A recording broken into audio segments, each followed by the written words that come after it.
Well, this is Tesla, and Tesla had a quote. He said, "You want to understand the universe?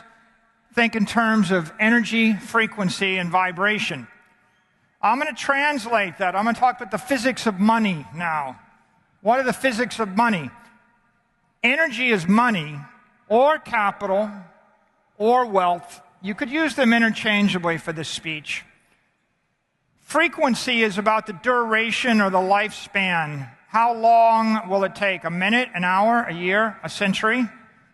And we vibrate money every time we trade with each other, or we transfer from one locale to another, or we transform a property into another type of asset.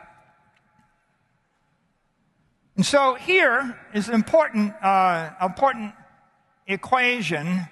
This is useful life is equal to the value of an asset divided by the cost to maintain that asset. If you're looking for the useful life of your money in an asset, then the way to figure it out is ask, how much does it cost every year to maintain that asset in pristine condition? What do I have to spend in order to avoid depreciation or decay? It turns out that useful life, is very close to something we know in the Bitcoin community as stock to flow. They're very related if you're measuring them in years. Many individuals and most corporations, they use financial assets to preserve capital. And this is the source of a challenge for us. Let's talk about financial assets. I want to keep my money for a long period of time. Start with $1 billion, put it in the peso, and the money is decaying in 2 years, right? A 98% inflation rate strips you of your economic energy or your capital. This is not a good long-duration asset. The Turkish lira, your capital lasts 3 years.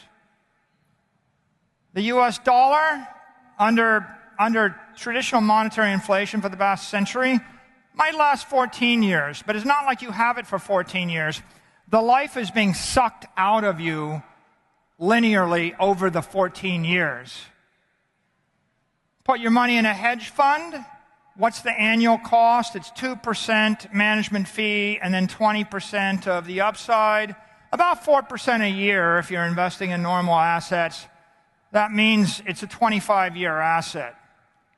Treasuries, you're going to get a yield, but the 3.5% after-tax yield goes against the 7% monetary inflation. Maybe your money lasts 30 years. Capital in a mutual fund where you pay a 1% fee, 100 years. That's about the best you're going to get. If you manage to buy a diversified portfolio at 10 basis points, the counterparty risk is going to drive you to a 1% cost. So those are your financial assets. We're running the world on a 20th century set of ideas, and on average, a financial asset is going to last you 30 years. We all know inflation dilutes the value of financial assets. But inflation is just the tip of the iceberg. You're also going to get diluted by tariffs and tolls and torts and transfers, taxes. We got all sorts of taxes: income tax, capital gains tax. Every time you vibrate and move the money, you get taxed on the money. And then if the taxes don't take you and the torts don't undo you, you've got weather and competition and obsolescence and politics, catastrophe. Those are the things that dilute the value of your capital over time. And if you want to maintain economic energy, you have to fight against that friction.